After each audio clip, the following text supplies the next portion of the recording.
Price the Lord. இந்த நாளில கூட நம்முடைய இன்சூரன்ஸ் துறை ஜெப ஐக்கியத்தின் மூலமாக இந்த அருமையான கூடுகளை கலந்து கொள்ள கர்த்தர் எனக்கு கொடுத்த வாய்ப்புக்காக நான் நன்றி செலுத்துகிறேன். உண்மையாகவே ரொம்ப பிரயோஜனமான ஒரு ஜெப கூடுகை. கர்த்தர் நல்லவர். ஆனா அந்த நேரத்துல எங்களுக்கு ஒரு ஆஃப்லைன்ல ஒரு பாஸ்டிங் ப்ரேயர் இருக்கும். அதனால என்னால அநேக வேலைகளை வர முடியறது இல்லை. ஆனாலும் எப்படியாவது ட்ரை பண்ண பார்க்குறேன். நம்ம மற்றவங்களையும் கூட நம்ம இதில் கொண்டு வர பார்க்கணும். இன்னும் நிறைய பேர் வந்து இந்த இதில் கலந்துக்கிட்டாங்கன்னா அது ரொம்ப யூஸ்ஃபுல்லாக இருக்கும்னு நான் நினைக்கிறேன். சரி, இப்பொழுது நாம் வேத வசனத்துக்கு நேராக நாம் கடந்து செல்வோம். ஒரு சின்ன ஜெபம் பண்ணிடுவோம். அன்பின் பரலோக தகப்பனே, ஆசீர்வதிக்கப்பட்டதான இந்த நல்ல வேலைக்காக நாங்கள் நன்றி செலுத்துகிறோம். இப்பொழுதும் அப்பா, உம்முடைய வேதத்தில் இருக்கிற அதிசயங்களை நாங்கள் அறிந்து கொள்ளும்படியாக என் கண்களை திறந்தருளுங்க. எங்க கண்களை திறந்தருளுங்க ஐயா. அப்பா, எங்களோட இடைப்படுங்கப்பா. நீங்க பேசுங்க ஆண்டவரே. Thank you master, thank you master. நன்றி தகப்பனே, உமக்கு ஸ்தோத்திரம். முழுவதும் அன்பு கரத்துல நாங்கள் ஒப்பு கொடுக்கிறோம். பெரிய காரியங்கள் செய்யுங்க. இயேசு மூலம் ஜெபிக்கிறோம் பிதாவே, ஆமென். இந்த நாளில கூட இந்த 2024க்காக எங்க ஐக்கியத்திற்காக நாங்க ஜெபித்துக் கொண்டு வந்த போது கர்த்தர் எங்களுக்கு வெளிப்படுத்தி கொடுத்த அதே வார்த்தையை இன்னைக்கு நான் உங்க மத்தியில பகிர்ந்து கொள்ளலாம் அப்படின்னு சொல்லி நான் ஆசைப்படுகிறேன். ஏன்னா நான் உட்கார்ந்து காத்திருந்தேன் ஆண்டோடைய சமூகத்துல.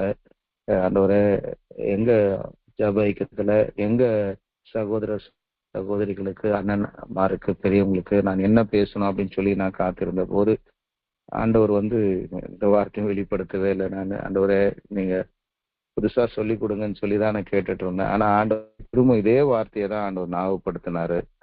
அப்போ நான் யோசித்தேன், சரி இது நம்ம ஐக்கியத்துக்கும் சேர்த்து ஆண்டவர் கொடுத்திருக்கிறார் என்று நான் இப்பொழுது விசுவாசிக்கிறேன்.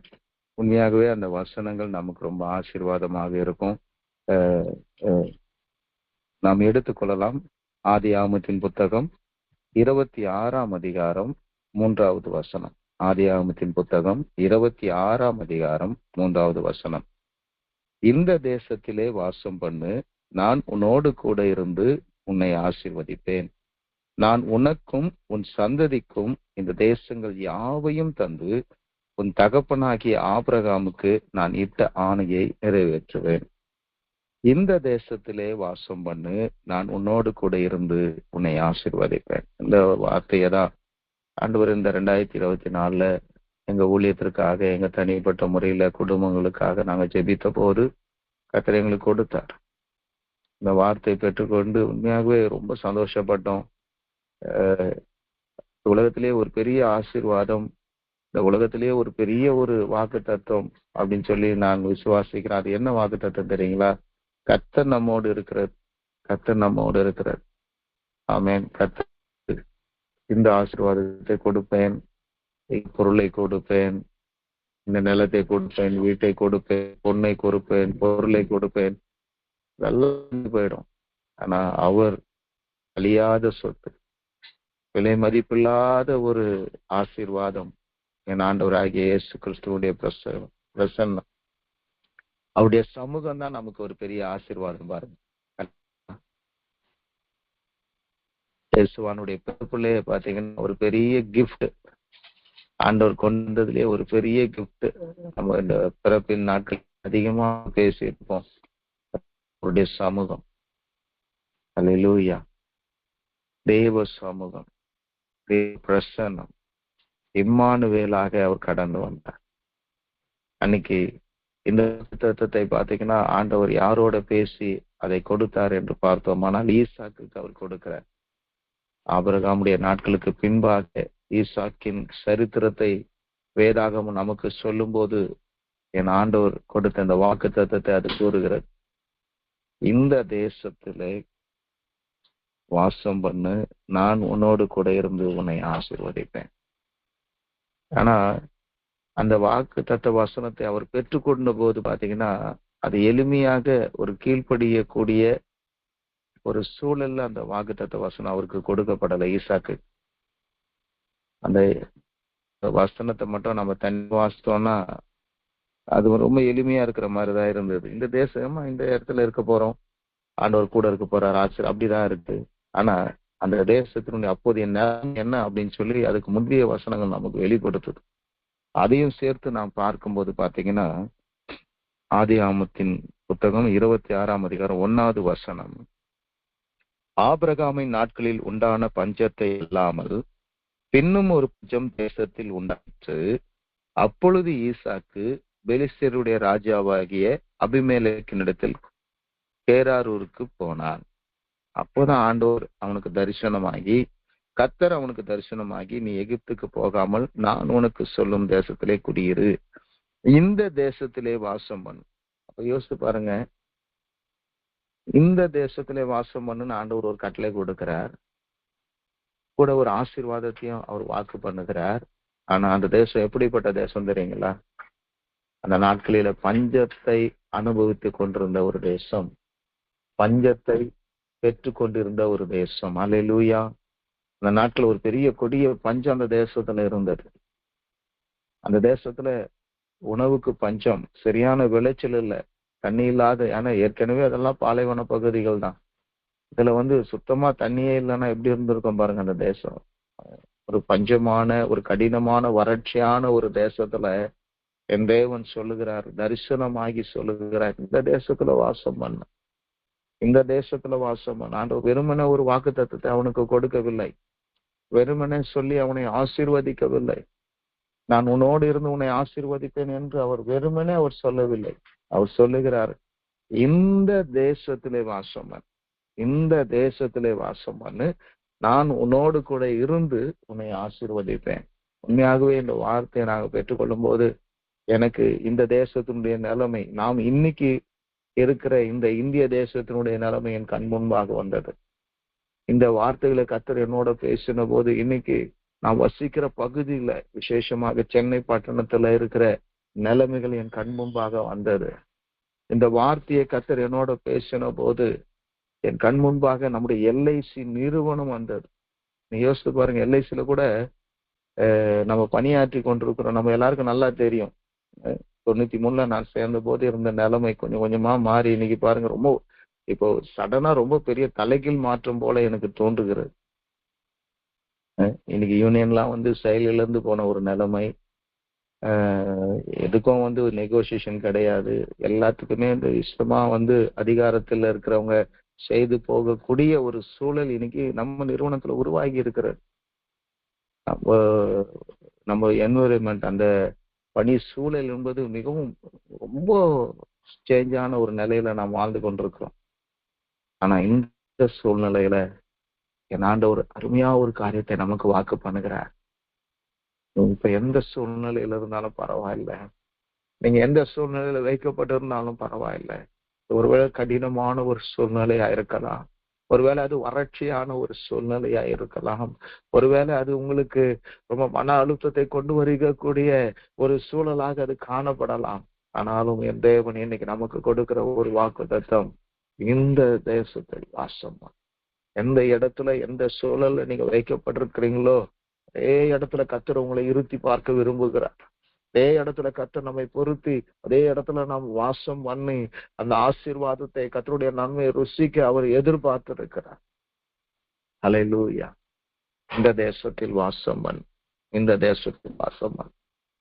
அதற்கு பின்பாக ஆண்டவர் சொல்லுகிற ஒரு காரியம், நான் உன்னோடு இருப்பேன். யோசித்து பாருங்க, அங்க சேஞ்ச் எது தெரியுங்களா? அந்த சூழல் எல்லாம் கரெக்ட். இந்த தேசத்துல கூட பாருங்க, இன்னைக்கு நம்ம ஜெபம் பண்ணோம், இன்னைக்கு உண்மையாகவே நல்லா இல்லை, எதுவுமே நல்லா இல்லை. நம்ம பாக்குறோம், வெளிப்படையா பாக்குறோம், ரொம்ப காழ்ப்புணர்ச்சி அதிகமா இருக்குது. ஒரு வெறுப்பை பிசாசு பயங்கரமா விதைத்து கொண்டு பயங்கரமான ஒரு போராட்டம். அது இன்னைக்கு பாத்தீங்கன்னா தன்னுடைய சகல வல்லமும் இங்க தேசத்துல கட்டவிழ்க்கப்பட்டிருக்கிற ஒரு சூழல்ல தான் நம்ம வாழ்ந்து கொண்டிருக்கிறோம். பயங்கரமா கிரியை செய்து கொண்டிருக்கிறான், அநேக மனிதர்களை பயன்படுத்தி கொண்டிருக்கிறான், வெறுப்பை உமிழ்ந்து கொண்டிருக்கிறான், கொலைவெறியாக அவன் ஒரு சில இடங்களில கர்த்தருடைய பிள்ளைகளுக்கு விரோதமாக செயல்பட்டு கொண்டிருக்கிறான். எல்லாம் தவறான ஒரு நிலைமையில தான் இருக்கிறோம், எதிர்மறையான ஒரு சூழல்ல தான் நம்ம வைக்கப்பட்டிருக்கிறோம். உண்மைதான். ஆனா அங்க வித்தியாசம் என்ன தெரியுங்களா? அங்க அந்த சூழலை மாற்றக்கூடிய ஒரு காரியம் என்ன தெரியுங்களா? அந்த காரணி என்ன தெரியுங்களா? கர்த்தருடைய பிரசன்னம். அல்லேலூயா. ஆமென். ஆமென். எதிர்மறையான சூழ்நிலை வசிக்க தகுதியா இருக்குதா? இனிமே வாழ முடியுமா? இந்த தேசத்துல இருக்க முடியுமா? இப்பவே அநேக ஊழியர்கள் நான் பேசும்போது சொல்றாங்க, திரும்பவும் ஒரு ஆட்சி வந்துடுச்சுன்னா, திரும்பவும் இவங்க இன்னொரு டைம் வந்துட்டாங்கன்னா நினைக்கவே பயங்கரமா இருக்கு தம்பி அப்படின்னா.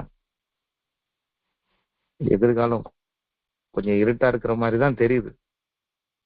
ஆனா என் ஆண்டவர் அருமையா ஒரு காரியத்தை சொல்லுகிறார்.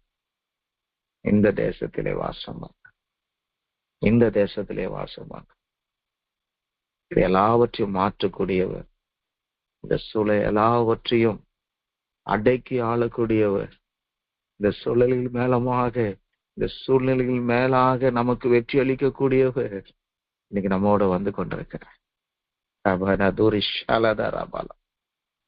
அவர் வந்து கொண்டிருக்க நம்மோட அவர் வந்து கொண்டிருக்கிறார். அவர் சொல்லுகிறார், உலகத்தில் இருக்கிறவனிலும் உங்களில் இருக்கிறவர் தெரியும்.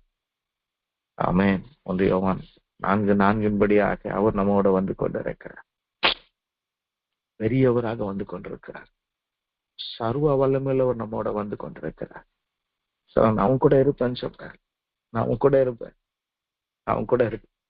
நான் எப்பவுமே ஆண்டவரோட பேசணும். நான் சொல்லப்பா, எனக்கு எது இல்லைனாலும் பரவாயில்ல ஆண்டவர், எது என்ன விட்டு போனாலும் பரவாயில்ல, நீங்க என் கூட இருக்கணும், நீங்க என் கூட இருக்கணும் சுவாமி, நீங்க என்ன நடத்தணும், யாரை இழந்தாலும் நான் இழந்துடக்கூடாது ஆண்டவரேன்னு சொல்லி என் ஜபத்துல அநேக தடவை ஆண்டவரோட நான் பொருத்தனை பண்ணியிருக்கேன்.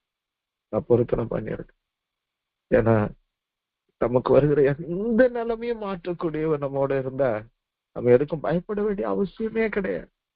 நம்ம கலங்க வேண்டிய அவசியமே கிடையாது. எல்லாவற்றையும் அவர் பார்த்துக்கும். ஒரு அழகா வாக்கு பண்றாரு, இந்த தேசத்தெல்லாம் பார்க்காதப்பா, இந்த தேசத்து நிலைமையெல்லாம் நீ பார்க்காத, இங்க இரு, நான் கூட இருப்பேன். I will take care. நான் இதை பொறுப்பு எடுத்துக்கொள்றேன்னு சொல்றாரு ஆண்டவர். அல்லேலூயா. அது மாத்திரமல்ல, ஒரு அழகா சொல்றாரு, இந்த தேசத்துல நான் உன்னை ஆசீர்வதிப்பேன். ஓ ஜீசஸ், எவ்வளவு அழகா இருக்கு இல்ல? நீங்க நம்ம ஆட்களே ரொம்ப பேர் யோசிக்கிறாங்க, ஐயோ என்னையா ஊர் இது, என்ன ஊர், அதுவும் விசேஷமா நம்ம பிள்ளைங்களாம் ஐடி எல்லாம் வேலை செய்யறாங்க, இந்த சொந்தக்கார பிள்ளைங்களாம் சரி வந்தாவே சலிச்சு கொள்வாங்க. மாமா இந்த ஊர் சரி, என்ன இப்படி இருக்கு, என்ன இந்த மாதிரி இருக்கு, அது இப்படி இருக்கு, இது இப்படி இருக்கு அப்படிதான் சொல்லுவாங்க. என்னுடைய ஒய்ஃப் அண்ணன் மாதிரிலாம் கூட பாத்தீங்கன்னா அங்கேயே வீடு கட்டி செட்டில் ஆயிட்டாங்க. கனடா, யுஎஸ் அங்கேயே செட்டில் ஆயிட்டாங்க. இல்ல இங்கேயே நல்லா இருக்கு. இல்ல இன்னைக்கு என்ன யோசிக்கிறாங்கன்னா, எப்படியாவது இங்க இருந்து கடந்து போயிடுவோம், இதோடைய நல்ல இடத்துக்கு போயிடும் அப்படின்னு நான் யோசிக்கிறேன். ஆனா ஆண்டவர் நம்ம இந்த தேசத்துல வைத்திருப்பதுக்கு ஒரு நோக்கம் இருக்கு. அல்லேலூயா.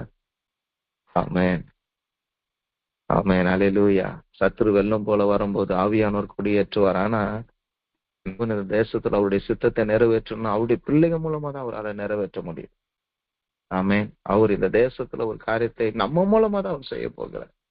நம் மூலமாக தான் அவர் நிறைவேற்ற போகிறார். நம் மூலமா தான் அந்த ஆளுகையை கொண்டு வர, நம் மூலமா தான் அவருடைய சித்தம் நிறைவேற போகிறார். நம் மூலமாக தான் அந்த தேசம் சந்திக்கப்பட போகிறார். அல்லேலூயா. ஆமென். நாம் இந்த தேசத்துல வாசம் பண்ணும்போது நம் மூலமாக ஆண்டவர் கிரியை செய்வோம். நம் மூலமாக அவருடைய வல்லமை வெளிப்படும்.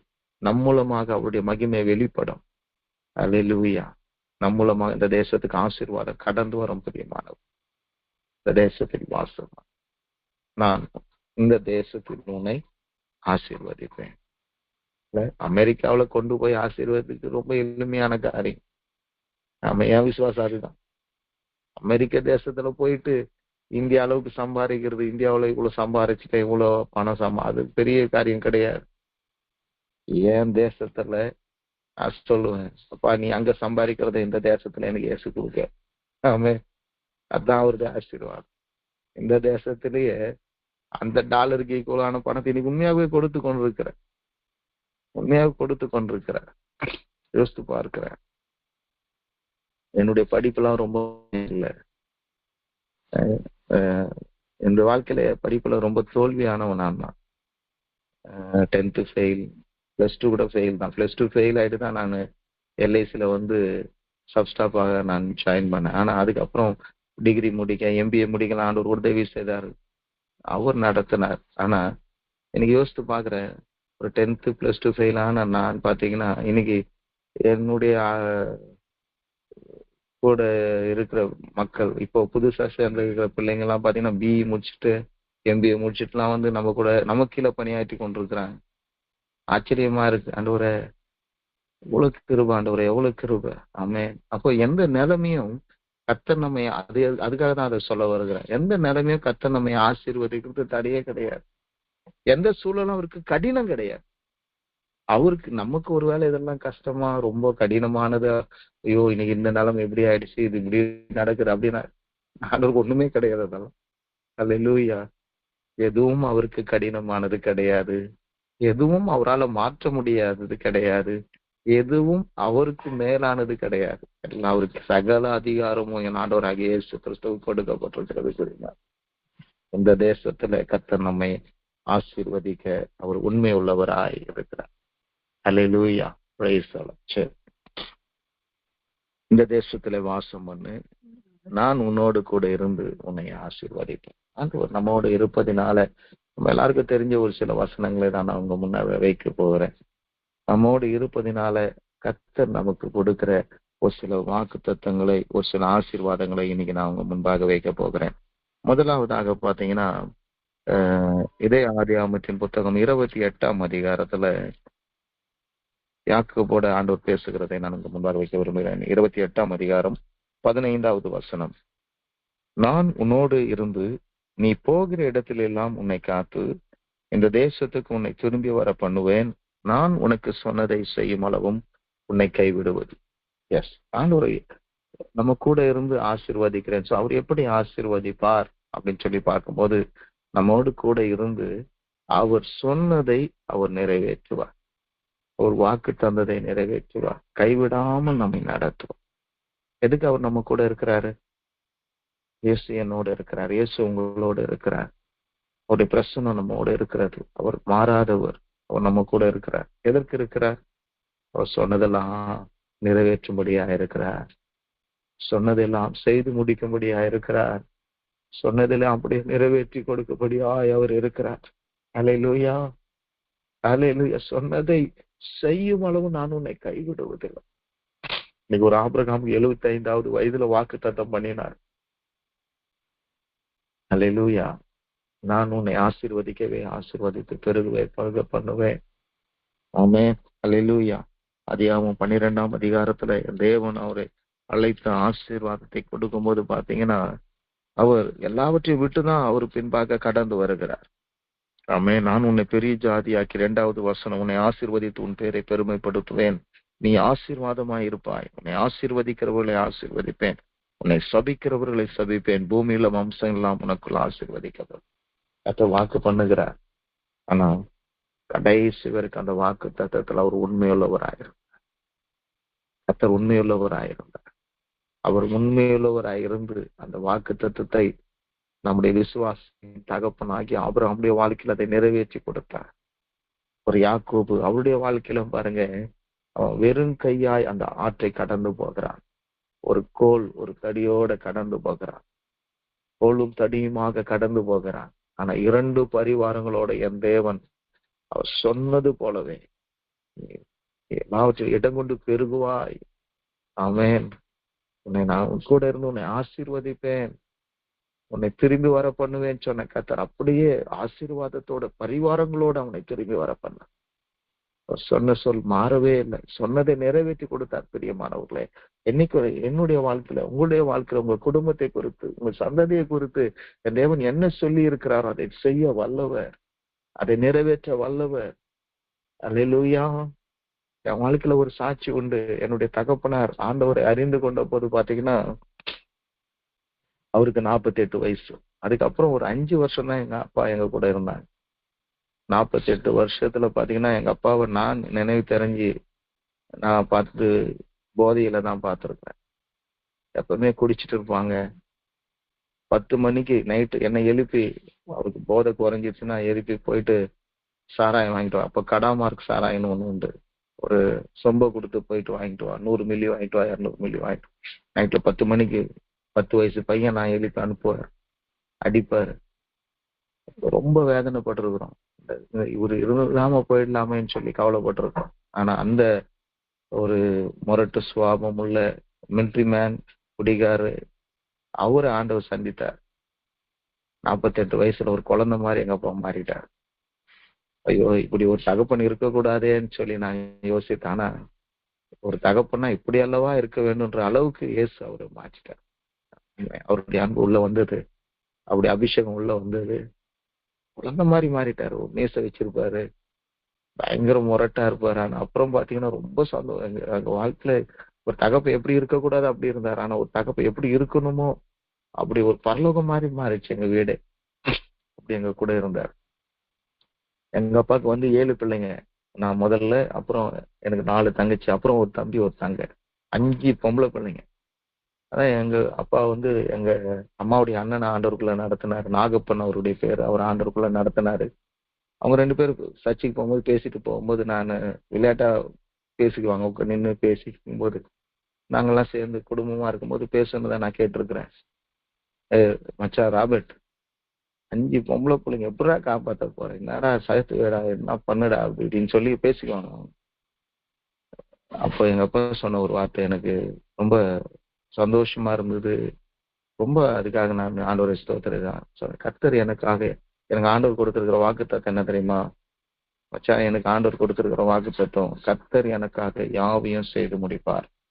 கர்த்தர் எனக்கு அந்த வாக்குத்தத்தம் கொடுத்திருக்கிறாரு. ஐயா, நீ கவலைப்படாத, கண்டிப்பா ஆண்டவர் எனக்காக எல்லாத்தையும் செய்து முடிப்பார். கர்த்தர் எனக்காக யாவும் செய்து முடிப்பார் அப்படின்னு சொல்லி எப்பவுமே அவர் சொல்லுவார் எங்க அப்பா. அந்த வார்த்தையை எப்பவுமே அறிக்கை பண்ணி கொண்டிருப்பார் எங்க அப்பா. ஒரு வாடகை வீட்டுலதான் இருந்தோம், ஒன்றும் இல்லாத ஒரு நிலைமை தான். ஏன்னா அவரு நிறைய சம்பாதிச்சாரு, எல்லாத்தையும் அவரே குடிச்சு அழிச்சிட்டாரு. ரொம்ப கஷ்டம். ஆனா கூட இந்த சூழ்நிலை திடர்னு அவர் இறந்துட்டார். 91 எங்க அப்பா இறந்து போயிட்டாங்க. அவருடைய கல்லறையில நாங்க அந்த வசனத்தை எழுதி வைத்தோம், கர்த்தர் எனக்காக யாவையும் செய்து முடிப்பார். 91 அவர் இறக்கும் போது என்னுடைய முதல் தங்க பாத்தீங்கன்னா +2 விஆர்பியில ராணிப்பேட்டில் ஹாஸ்டல்ல படிச்சுட்டு இருந்தா, +2 படிச்சுட்டு இருந்தா. அவளுக்கு 17 வயசு, எனக்கு 18 வயசு எனக்கு. அவளுக்கு அந்த 16 கிட்ட இருக்கும். அந்த +2 போயிருக்கிறா அந்த டைம். அதுக்கப்புறம் பாருங்க, அப்போ முதல் தங்கி அந்த வயசுனா, அப்புறம் கீழே கடைசி தங்க 4 வயசு. என் கடைசி தங்கிக்கு 4 வயசு, 5 பெண் பிள்ளைங்க. எங்க அப்பா இறந்து போயிட்டாரு. ஆனா என் ஆண்டவர் பாருங்க, அவர் கொடுத்த வாக்குத்தத்தம், அவர் கடந்து போயிட்டாரு. வாக்கு தத்தத்தை கொடுத்தவர் அவர் பெற்றுக்கொண்டவர் கடந்து போயிட்டார். ஆனா வாக்கு தத்தை கொடுத்தவர் அவர் மாறாதவர், அவர் நிலைத்திருக்கிறவர். ஆமென். அவர் உண்மையா இருந்து என் தகப்பனாருக்கு சொன்ன அந்த வாக்கு தத்தை அப்படியே நிறைவேற்றினார். எங்க தகப்பனார் இருந்து அவன் தங்கைகளுக்கு எல்லாம் எப்படி ஒரு திருமணம் செய்து வைப்பாங்களோ, எப்படி நல்லா படிக்க வைத்து நல்ல வேலையில வைப்பாங்களோ, அதை விட அதிகமாக என் ஆண்டவர் அவருக்கு வாக்கு தத்தம் பண்ணினபடியே எல்லாவற்றையும் அவருக்காக அவர் செய்யவே இல்லை. எங்க அப்பா எதுவுமே செய்யல. ஆனா கர்த்தர் அவருக்காக எல்லாவற்றையும் செய்து முடிச்சிட்டார். நான் சாட்சியா சொல்லுவேன். அழகான எல்லா பிள்ளைகளும் திருமணமாகி குழந்தை குட்டியோட சந்தோஷமா இருக்கிறாங்க. கர்த்தர் செய்தார், கர்த்தர் செய்தார். நான் ஒரு முதல் மகனாக நான் அதெல்லாம் எடுத்து செய்யும் போது பாத்தீங்கன்னா, ஒரு திருமணத்திலையும் எங்கெங்கிருந்து உதவி கிடைக்கும், நாங்க யோசிக்காத மாதிரி எல்லாம் கர்த்தர் நடத்துவார், அற்புதமா நடத்துவார். அப்பதான் நான் யோசித்தேன், அவர் நடத்துகிறார், அவர் செய்கிறார். வாக்குத்தத்தம் பண்ணினவர் உண்மையுள்ளவர், அவர் நிறைவேற்றுகிறார். எதுக்கு சொல்றேன்னா பாருங்க, வாக்குத்தத்தத்தை பெற்றுக்கொண்டவர் இல்ல, ஆனா என் தேவன் எவ்வளவு உண்மையுள்ளவராய் இருந்து அதை நிறைவேற்றுறாரு பாருங்க. ஆமென். சொன்னதை செய்யும் அளவும் என் தேவன் நம்மை கைவிடவே மாட்டார், கைவிடவே மாட்டார். அல்லேலூயா. அவர் அப்படியே நம்மை நடத்தி செல்ல அவர் வல்லவராயிருக்கிறார். இரண்டாவதாக இன்னொரு காரியத்தை நான் முன்பாக வைக்க விரும்புகிறேன். யோசுவாவின் புத்தகம் 1ஆம் அதிகாரம், யோசுவாவின் புத்தகம் 1ஆம் அதிகாரம் 5வது வசனம். நீ உயிரோடு இருக்கும் நாளெல்லாம் ஒருவனும் உனக்கு முன்பாக எதிர்த்து நிற்பதில்லை. நான் மோசையோடு இருந்தது போல உன்னோடும் இருப்பேன். நான் உன்னை விட்டு விலகுவதும் இல்லை, உன்னை கைவிடுவதும் இல்லை. ஆமென். ஒரு யோசுவா ஊழியத்தின் பாதையில அவர் அழைக்கப்பட்ட போது ஒரு தலைவனாக அடுத்த ஒரு கர்த்தருடைய தாசனாக அந்த தேவ ஜனங்களை வழிநடத்தியாய் யோசுவா அழைக்கப்பட்ட போது என் தேவன் கொடுத்த ஒரு வாக்குத்தத்தம். எதற்கு இயேசு நம்மோடு இருக்கிறார்? அவர் இருந்து நம்மை ஆசீர்வதித்து அவர் செய்வது என்ன அப்படின்னு சொல்லி பார்க்கும்போது, அவர் நம்மோடு இருந்து நம்முடைய பொறுப்புகளை, நம்முடைய கடமைகளை அவர் நிறைவேற்ற உதவுகிறார். நான் எப்பவுமே எங்க பிள்ளைங்கிட்ட சொல்லுவேன், ஒரு ஊழியத்தை நாங்க பிளான் பண்ணும்போது அதுக்கு ஒரு சிலரை பொறுப்பாளரா போடுவோம். இது விபிஎஸ் 2023 நீதாமா இன்சார்ஜ், ஒரு 15 இடத்துல எடுக்கணும், நீதான் எல்லாம் பொறுப்பு, நீதான் அதை செய்யணும், அதுக்காக நீதான் ஜெபம் பண்ணணும், அதுக்காக எல்லாரையும் கோஆர்டினேட் பண்ணணும், அந்த இயக்குநர்களுக்கெல்லாம் நீதான் இது பண்ணணும், ட்ரைனிங் நடத்துறது நீதான் பொறுப்பு. அது கூட எல்லாரும் இருப்போம்னு வச்சுக்கிடுங்க, பொறுப்பு ஒருத்தர் ஒரு இன்சார்ஜ் போடும். அப்போ என்னோட பேசின ஆண்டோடைய வார்த்தை என்னன்னா, நம்ம ஒரு பொறுப்பை கொடுக்கும்போது அதுக்கு ஏற்ற கிருபையும் கத்தர் கொடுப்பார். பொறுப்பை கொடுக்கறது அவரு தான், நம்ம கொடுக்கறது இல்லை. பொறுப்பை ஒருத்தருக்கு அப்போ அந்த பிள்ளைகிட்ட சொல்லுவேன், தங்கச்சி கவலைப்படாதீங்க, இன்னைக்கு இந்த விபிஎஸ் உடைய இன்சார்ஜா இருக்கிறீங்க, இந்த இன்சார்ஜா உங்களை ஏற்படுத்துறது கத்தர். அதற்கேற்ற கிருபையை கத்தர் கொடுப்பார், அதற்கேற்ற வல்லமையை கத்தர் கொடுப்பார், அதுக்கேற்ற அபிஷேகத்தை கத்தர் கொடுப்பார், அதுக்கேற்ற விதத்துல உன்னை நடத்துவார். ஏன்னா பொறுப்பை கொடுக்கிறவர் அவர். அல்லேலூயா, ஆமென். ஆண்டவர் நம்மோடு இருந்து என்ன செய்கிறார்? நமக்கு கொடுக்கப்பட்டிருக்கிற கடமைகளில, பொறுப்புகளில அவர் நம்மை உற்சாகப்படுத்தி நடத்துகிறார். எவ்வளவு உற்சாகப்படுத்துறாரு பாருங்க. அங்க நான் உன்னை விட்டு, அவருக்கு என்ன பயம்னா, இந்த மோசையோட இருந்து இந்த மக்கள் பண்ணின அந்த பிரச்சனைகளை பார்த்த ஒரு மனிதன் யோசுவா. யாரு என்ன விதத்துல பிரச்சனை கொண்டு வருவானே தெரியாது. இஸ்ரவேல் ஜனத்துக்கு ஆண்டவர் கலகமுள்ள வணங்கா கழுத்துள்ள ஜனங்க. அல்லேலூயா, கலகம் பண்றவங்க, பரீட்சை பாக்குறவங்க. அல்லேலூயா, ஒரு மோசையை அந்த பாடுபடுத்தின ஜனம். அப்ப கொஞ்சம் பயத்தோட தான் யோசுவா அந்த இடத்துல எழுப்பி நின்று இருப்பாருன்னு நினைக்கிறேன். பாண்டு சப்பா, நீ கவலைப்படாது, ஒன்னு சொல்றேன், நான் உன்னை விட்டு விலகவும் மாட்டேன், உன்னை கைவிட. அல்லேலூயா, எவ்வளவு அருமையான ஒரு ஆண்டவர் பாரு. மத்தவனா நம்மளை முன்னாடி தள்ளி விட்டுட்டு பின்னாடி ஒதுங்கி போயிடுவான். இல்ல உலக பிரகாரமான பாருங்களேன், நம்ம அலுவலகத்திலேயே ஒரு கஷ்டமான பணினா நம்மள தள்ளி விட்டுருவான், அவங்க ஒதுங்கி போயிடுவாங்க. நம்ம அப்புறம் பார்த்தீங்கன்னா ரொம்ப கஷ்டப்பட்டு அதை முடிக்கிற மாதிரி இருக்கும். திரும்பி பார்த்தா கூட நம்ம கூட இருந்து இதை நீங்க தான் செய்யணும்னு பாராட்டணும் யாருமே இருக்க மாட்டாங்க. கஷ்டம் வரும்போது யாரும் பக்கத்துல இருக்க மாட்டாங்க, ஓடி போயிடுவாங்க. அநேக சூழ்நிலைகள் அதை பார்த்துருக்கிறேன். ஒண்டியா நம்ம போராட வேண்டிய ஒரு நிலைமையில நம்ம இருப்போம். ஆனா என் தேவன் என்ன சொல்றாரு பாருங்க, மோசப்பா யோசுவா, பயப்படாத, திகையாதே, கலங்காதே, நான் மோசையோடு இருந்தது போல உன்னோட இருப்பேன். அடுத்தது ஒரு வார்த்தையை சேர்த்துக்கிறாரு. மோசை கொடுக்காத ஒரு ஆசீர்வாதம் அவருக்கு என்ன தெரியுங்களா? நான் உன்னை விட்டு விலகுவதும் இல்லை, உன்னை கைவிடுவதும் இல்லை. அல்லேலூயா, பாருங்க. அப்போ ஆண்டவர் நம்ம வாழ்க்கையில ஒரு அலுவலகத்துல ஒரு பொறுப்பை கொடுத்திருப்பான். அதுக்கேற்ற கிருபை. வீட்டுல உங்களை ஒரு மூத்த ஒரு சகோதரனாக, சகோதரியாக ஒரு சில காரியங்களை எடுத்து செய்யக்கூடிய நிலைமையில கத்தர், கவலைப்படாதீங்க, அதுக்கேற்ற கிருபையை கத்தர் கொடுப்பார். அதுக்கேற்ற கிருபை அவர் கூட இருப்பாருங்க. அவர் கூட இருப்பார், உங்களை அற்புதமாய் நடத்தி செல்வார். வாழ்க்கையில பார்த்திருக்கிறேன். ஆமென், அல்லேலூயா. எனக்கு அந்த கிருபை தெரியும். ஆமென், அந்த கிருபை தெரியும். ஏன்னா அப்பா விட்டுட்டு போற பிறகு நான் தான் வீட்டுக்கு தலைமை பிள்ளையா இருந்து என் குடும்பத்தை நடத்த வேண்டிய ஒரு பொறுப்பு என் தலைமையில விழுந்தது. ஆனா அப்பா கூடவே இருந்தாங்க, அப்பா கூடவே இருந்தார், அவர் கைவிடவே இல்லை.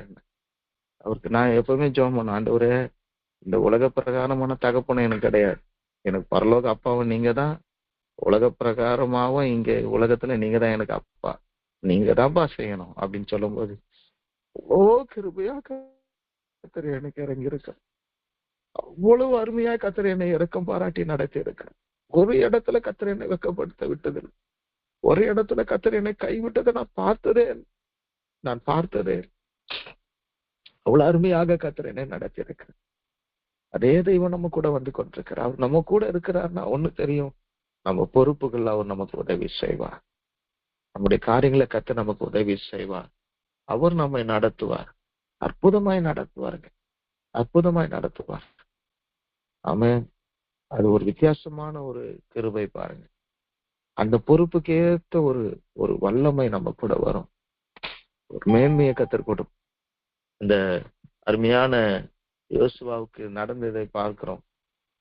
அங்க பாத்தீங்கன்னா அந்த எரிகோவுடைய வெற்றிக்கு முன்பாகவே ஆண்டவர் சொல்றாரு, என்னை எல்லாருடைய கண்களுக்கு முன்பாக மேன்மைப்படுத்த போறேன் யோசுவா. எல்லாருக்கு முன்பாக உன்னை மேன்மைப்படுத்த போகிறேன். அல்லேலூயா. எஸ், அந்த யோர்தானை கர்த்தர் அவனுக்கு முன்பாக பிளந்தார். அவர்கள் அந்த ஆசாரியருடைய கால்கள் பட்டிருந்த யோர்தான் பிரிந்து அது ஒரு மலை போல அப்படியே குவியலாக நின்றது. ஏன்னா, அது கடல் ரெண்டா பிளந்தாரு. இது அப்படி இல்லை. ஒண்ணு ஓடிடுச்சு, ஒரு பக்கம் கடல்ல போய் சேர்ந்துருச்சு. இந்த பக்கம் பார்த்தா ஃபுல்லா வறண்டு போயிருக்கு யோர்தான். இந்த பக்கம் பாத்தீங்கன்னா தண்ணி குவியலான்னு இருக்கு. சதோன் போற வழியிற வரைக்கும் குவியலாக நிற்கிறது. அது நடுவுல ஆண்டவர் அந்த ஜனங்களை கடந்து போக பண்ணுகிறார். அந்த எல்லார் கண்களுக்கும் அவனுக்கு ஒரு மேன்மையை கொடுக்கிறார் ஆண்டு. பாருங்க எவ்வளவு அவர் பொறுப்பை கொடுத்தாருன்னா அதுக்கேற்ற ஒரு மேன்மை, அதுக்கேற்ற ஒரு மகிமை, அதுக்கேற்ற ஒரு வல்லமை. ஆமென். அவர் கொடுத்து நம்மை நடத்துவார். நம்ம ஐயோ இந்த பிரச்சனையை நான் ஃபேஸ் பண்ண வேண்டி வந்துடுச்சே, ஐயோ இந்த பொறுப்பு யாரும் எடுத்துக்க, நான் தானே செய்யணும், நான் தானே இந்த பொறுப்பை நடத்தணும், ஐயோ இந்த காரியத்துல நான் தானே எல்லாவற்றையும் செய்து முடிக்கணும். கவலைப்படாதீங்க, அதுக்கேற்ற கிருபையை கத்தர் கொடுப்பார், அதுக்கேற்ற பலனை கத்தர் கொடுப்பார். கத்தர் நம்மை நடத்துவார். அல்லேலூயா. ஆமென். கடைசியாக என் தேவன் இன்னும் அதாவது இந்த நம்மோடு இருந்து செய்வேன் என்று கர்த்தர் சொன்ன காரியம் பாத்தீங்கன்னா அது அனந்தம். இடம் ஃபுல்லா அதுதான். அது குறித்து தான் அநேக வசனங்கள் இருக்கிறது. ஆனா எல்லாத்தையும் நம்ம பேசினா இன்னைக்கு நமக்கு சமயம் போதாது. அதனால கர்த்தர் எனக்கு உணர்த்தி வைத்த ஒரு சில காரியங்களை அவங்க முன்பாக வைக்கிறேன். முதலாவதாக அவர் நம்மோடு இருந்து அவர் சொன்ன வார்த்தையை நிறைவேற்றுகிறார். இரண்டாவதாக அவர் நம்மோடு இருந்து அவர் கொடுத்த பொறுப்புகளை, உலகப்பிரகமான பொறுப்பா இருக்கலாம், வேலை ஸ்தலத்துல பொறுப்பா இருக்கலாம், வீட்டுல குடும்ப கடமையா இருக்கலாம், ஏன் ஊழிய கடமையா இருக்கலாம். ஊழியத்துல கூட கர்த்தர் கொடுத்த பொறுப்பு அவர் நிறைவேற்ற அவர் வல்லவராய் இருக்கிறார். நமக்கு உதவி செய்து அவர் நம்மை நடத்துவார். அதான் பாஸ்டர் அது ஃபாதர் பாடுவாங்க இல்லையா, உங்க ஊழியம் நான் என் காலங்க அழைத்தது நீங்க நடத்தி செல்வீங்க. அவர் நடத்துவார். ஆமென். அவர் கூட இருந்தா போதும். அதை மட்டும் நம்ம உறுதிப்படுது. அப்பா கூட இருக்கிறாரா, ஏதோ கடந்து போறோம்ப்பா, ஊழியத்துக்கு போறோம்ப்பா, இந்த வேலை இருக்குப்பா, இந்த பணி இருக்குப்பா, எனக்கு இந்த ஒரு டாஸ்க் இருக்குப்பா, நான் போறேன்ப்பா, நீங்க கூட இருக்கிறீங்களா, அதை மட்டும் செக் பண்ணீங்க, வெற்றி வாய்க்க பண்ணுவீங்க. ஆமென். அவர் சொல்றாரு, நம்ம யோசுவாவுக்கு சொல்லும் போது, எல்லாவற்றையும் வாய்க்க பண்ணுவாய், அப்பொழுது நீ உன் வழியை வாய்க்க பண்ணுவாய். 8 கடைசி, அப்பொழுது நீ வழியை வாய்க்க பண்ணுவாய், அப்பொழுது புத்திமானையும் நான் 1:8 கடைசியில வாய்க்க பண்ணுவாய், உன் வழி வாய்க்கும். அல்லேலூயா. கர்த்தர் கூட இருக்கணும். கர்த்தருடைய நியாயப்பிரமாண புஸ்தகம் நம்முடைய வாய் விட்டு பிரியாது இருக்கணும். எல்லாவற்றிலும் கர்த்தர் வாய்க்க பண்ணுவார். அவர் வெற்றியை கொடுப்பார். கடைசியாக ஒரு காரியத்தை சொல்லி நான் முடிக்க விரும்புகிறேன். ஆதியாகமத்தின் புத்தகம் 26ஆம் அதிகாரம் அதே 3வது வசனம். இந்த தேசத்தில் வாசம் பண்ணு, நான் உன்னோடு கூட இருந்து உன்னை எதற்கு ஆண்டவர் நம்மோடு இருக்கிறார், நம்மை ஆசீர்வதிப்பதற்காக. ஏன்னா இந்த உலகம் நம்மை ஆசீர்வாதமாகவோ நம்மை உயர்வாக பார்க்க விரும்பாத உலகம். ஏன்னா பாருங்க, ஆதியாகமத்தின் புத்தகம் 26ஆம் அதிகாரம் 12 நான் வாசிக்கிறேன். ஈசாக்கு அந்த தேசத்துல விதை விதைத்தான். கர்த்தர் அவனை ஆசீர்வதித்ததினால் அந்த வருஷத்தில் 100 மடங்கு பலன் அடைந்தான். அவன் ஐஸ்வரவானாகி வர வர விருத்தி அடைந்து மகா பெரியவன் ஆனான். அவனுக்கு ஆட்டு மந்தையும் மாட்டு மந்தையும் அநேக பணிவிடைக்காரரும் இருந்தபடியினாலே பெலிஸ்தர் அவன் மேல் பொறாமை கொண்டார்கள். அல்லேலூயா. பாருங்க, மத்தவங்க பொறாமை கொள்ளுகிற அளவுக்கு நம்மை ஆசீர்வதிக்கிறவர் நம்ம கூட இருக்கிறார். அல்லேலூயா. நன்றி சொல்லுவோமா? ஆமென். அல்லேலூயா. ஆமென். அப்படிதான் நம்ம ஆசீர்வதிக்க போற. மத்தவங்க பொறாமப்படுற அளவுக்கு நம்மை உயர்த்துகிற ஆண்டவர் நம்ம கூட இருக்கிறார். அவ்வளவு பெரிய ஆண்டவர் பாருங்க. கர்த்தர் நல்லவர். அல்லேலூயா. அங்க பாருங்க, ஈசாக்கு அந்த தேசத்தில் விதை விதைத்தான். எந்த தேசத்தில்? வாசம் பண்ணுன்னு சொன்ன தேசத்தில். அது எந்த தேசம்? பஞ்சமான தேசம். அந்த தேசத்துல பஞ்சம் உண்டாயிட்டு, பஞ்சம் இருக்கிற தேசம். பஞ்சம் இருக்கிற தேசத்துல சாதாரணமா ஒரு தேசத்துல தண்ணி இருக்கும்போது, மழை பெஞ்சு நல்லா வளம் இருக்கும்போது விதை விதைக்கிறதே கஷ்டம். ஆனா அந்த பஞ்ச தேசத்துல ஒரு ஈசாக்கு விசுவாசத்தோட விதை விதைக்கிறான். கொஞ்சம் கடினமா உழைச்சுதான் விதை விதைத்திருக்கணும்ல. தண்ணியெல்லாம் கொஞ்சம் கஷ்டப்பட்டு எடுத்துட்டு வந்திருக்கணும். கஷ்டப்பட்டு தான் அவன் அந்த நிலத்தை பண்படுத்தி இருக்கணும். கஷ்டப்பட்டு தான் அந்த நிலத்தை அவன் பண்படுத்தி அந்த விதைகளை எல்லாம் அவன் கொண்டு அதை விதைத்திருக்கணும். ஒவ்வொன்றும், அதாவது தொடர்ந்து அது வளரும் போது கூட கஷ்டப்பட்டு தான் அதுக்கு தண்ணி பாய்ச்சிருக்கணும். ஏன்னா தேசத்துல என்ன இருக்கு? பஞ்சம், வறட்சி இருக்கு. எல்லாம் நீர்நிலைகள்லாம் வற்றி போன ஒரு சூழ்நிலை. கடினமா உழைக்கிறான். நம்ம எல்லாருக்கும் ஒரு ஆசை, ஈசாக்கு 100 மடங்கு ஆசீர்வதித்தீர. 100 மடங்கு. எத்தனை பேருக்கு 100 மடங்கு ஆசீர்வாதம் வேண்டும்? பிரசங்கி கேட்டா ரொம்ப நான் முதல்ல கை தூக்கணும்னு வச்சுங்க. சந்தோஷம். ஆனா அவனை மாதிரி கடினமா உழைக்க நம்ம ஆயத்தமா இருக்கணும். இன்னைக்கு கிறிஸ்தவ உலகம் மோசம் போயிட்டு இருக்கு. ரொம்ப பேர் நம்ம பிள்ளைங்களை பாக்குறோம். ஒரு வேலை செய்யறதுக்கே கஷ்டப்படுதுங்க பிள்ளைங்க. வாலிப பிள்ளைங்களை நடத்தும் போது பாக்குறோம். எல்லாமே ஈஸியா கிடைக்கணும்னு நினைக்கிறாங்க. இல்ல, படிக்க கஷ்டம், வேலைக்கு போனா வேலைக்கு போக கஷ்டம். எனக்கு நான் படிச்சதுக்கு எதுக்கு சம்மந்தம் இல்லை, ஓடியாந்துடுறான். ரொம்ப கவுன்சிலிங் கொடுக்க ரொம்ப கஷ்டப்படுறோம். அதுலயே வேலை செய்யற அடுத்தது ஆண்டவர் இன்னொரு வேலை கொடுப்பாரு. அது வரைக்கும் இதுல பொறுமையா இல்ல அங்கிள், அவ்வளவு கஷ்டப்பட முடியாது. ரொம்ப கடினமான வேலை. ஒரு கடினமா வேலை செய்யறதே கஷ்டம். அதுவும் ஒரு கிளரிக்கல் ஜாப் செய்யறதுக்கே கஷ்டப்படுறாங்க. ஆனா என் வாழ்க்கையில நான் பார்த்திருக்கிறேன். 18 வயசுல எல்லா வேலையும் நான் சிலிண்டர் தூக்கினேன், இந்த டிங்கரிங் வேலை, எல்லா வேலையும். ஏன்னா வேலை செஞ்சாதான் வீட்டுல சாப்பாடு, அது வேற விஷயம். எல்லா வேலையும். ஆனா ஒரு வேலைக்கு அப்புறம் ஒரு உயர்வை நான் பார்த்திருக்கிறேன். ஒரு வேலைக்கு அப்புறம் ஒரு உயர்வு. கடைசியா 93 வருடம் ஆண்டவர் எல்ஐசி வேலையை கொடுத்தாரு. அவரு தான் கொடுத்தாரு. ஒரு பைசா செலவில்லாம அழகா நாங்க ஃபார்ம் கூட இன்னொரு அண்ணன் வாங்கி வந்து கொடுத்தாரு எனக்கு. தம்பி இதை போடு, 10வது படிச்சவங்க எடுக்கிறாங்க, போட்டேன். ஆண்டவர் வேலை கொடுத்தாரு. அது ஒரு சாட்சி. அது இன்னொரு நாள் உங்களுக்கு சொல்றேன்.